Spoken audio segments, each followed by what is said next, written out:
Hey guys, what's up? Welcome back here to today's edition of Advanced Bass Fishing, and really appreciate you guys coming by to check today's video out. Really appreciate that.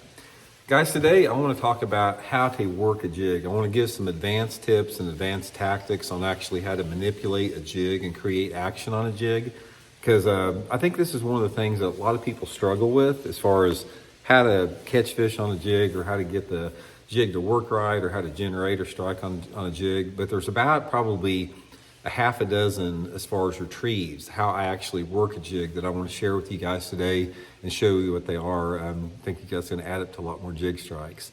Also, guys, quick reminder, I don't know if you saw the other video today, I just wanted to show you guys this new reel I got. This is the new Garcia Zata tack reel. Brand new, got them available in Tackle Warehouse right now. And guys, the thing that got me attracted to this reel is that this reel is basically designed to benefit our military and first responders. Tackle Warehouse has sort of partnered with them. If you guys are interested in get one, I'll put the Tackle Warehouse link in the description to this Zata tack bait casting reel. And also for any military members or first responders, they got a 30% discount if you'd like to get one there. So I'll put all that information in the description of this video. I really appreciate that. Got my jig on it right here, ready to show you guys. Okay, now jig fishing, let's talk a little bit about it overall as far as how it's different from like working a plastic worm or working a creature bait. It's not much different. That's the whole thing about it. A lot of people say, well, God, you know, I can catch them on a plastic worm, or I can catch them pitching a creature bait, but I just don't do that good on jigs.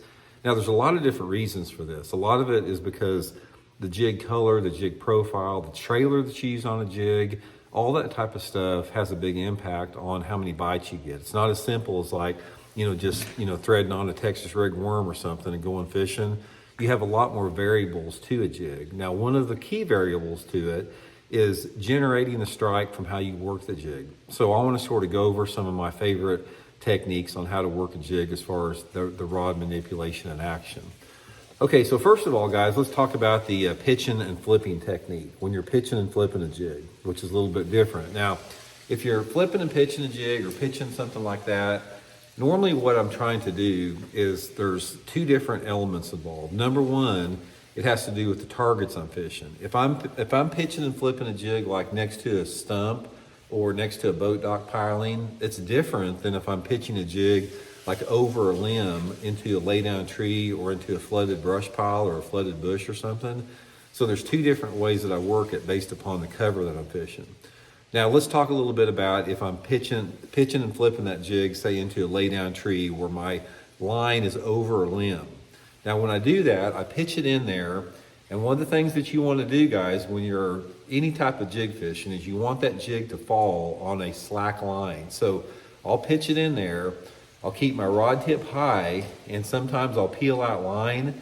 So if I pitch it into that tree and I'm over a limb, I'm peeling that line out to where that jig falls straight down.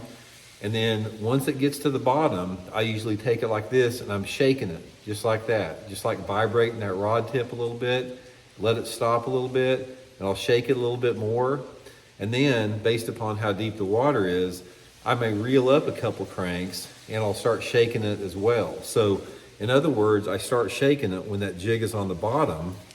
And then when I'll shake it a little bit on the bottom, then I'll reel it up a couple feet and I'll shake it for suspended fish, like the fish that are suspended in that brush pile.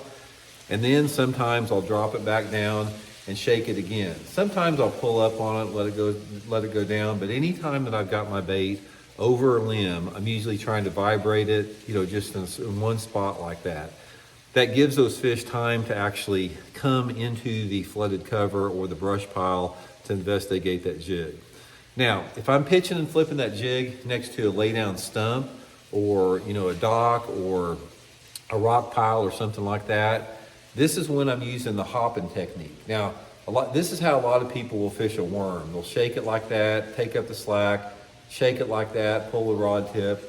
But you want to work a jig differently when you're pitching it and flipping it around an object, or just even a bare bank. If you cast it to a bluff or something, I'll make my pitch out there, and then I'm hopping it like that. Let it go down, hopping it like that. Let it go down, maybe hop it a couple times.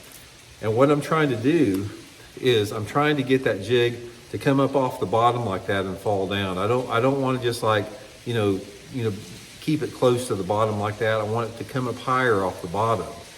Normally, I'm trying to get that jig to come off probably anywhere between 6 inches to 2 foot off the bottom, depending upon the water visibility. The cleaner the water, the harder you want to hop it, and the more off-color the water, the more stained the water is, the more you want to keep your hops a little shorter. Because if you hop it high in that clear water, it tends to get that visual strike element involved a little bit more with the fish. So that's for the pitching and flipping. Now, there's 2 other ways that I work a jig, or actually 3 other ways. It could be swimming or dragging, or just traditionally working a jig in deep water. So if I'm fishing a swimming jig, guys, I'll cast that jig out there. I keep my rod tip high, and I'm reeling in, and I'm shaking my rod tip as I reel the reel just like that. I don't ever just want to reel the jig in like that. I want to shake it the whole time. So it's going through that water column. It's just going like this through the water column. It gives it an erratic action. If I'm fishing a football head jig, say if I'm dragging that jig across the bottom, I'll throw it out there. I'll put my rod tip at about the 9 o'clock position or the 3 o'clock position, and I'll pull it like that, and I reel up like that, drag it like that. And when you hesitate a little bit, say I'll pull like that and reel fast enough to keep the jig moving forward a little bit slower than if you were just pulling it. In other words, you don't want to like pull it and then stop it and take up the slack where that jig is sitting there on the bottom.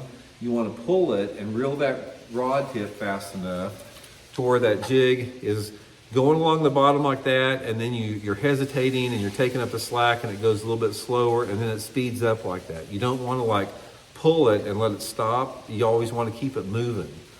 I just find that you can cover more water like that and generate a few more strikes.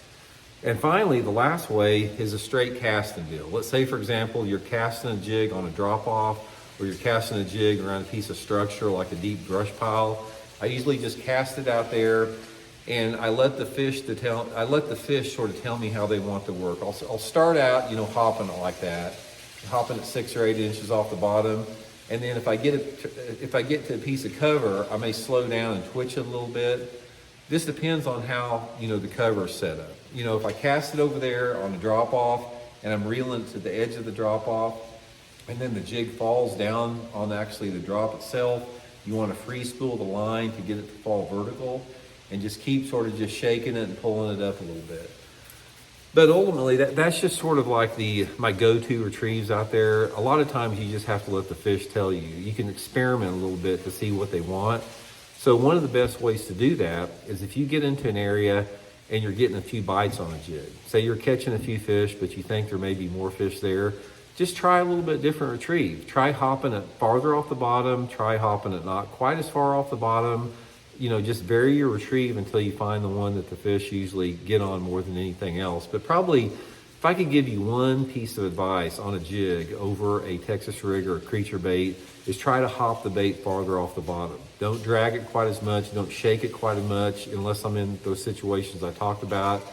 The more that you get that jig hopping off the bottom, the more you create that reaction strike with it. Since it is a larger profile bait than a Texas rig worm, that's just sort of like the characteristic that gets me more bites. So anyway, guys, hope it helps out. We'll talk later.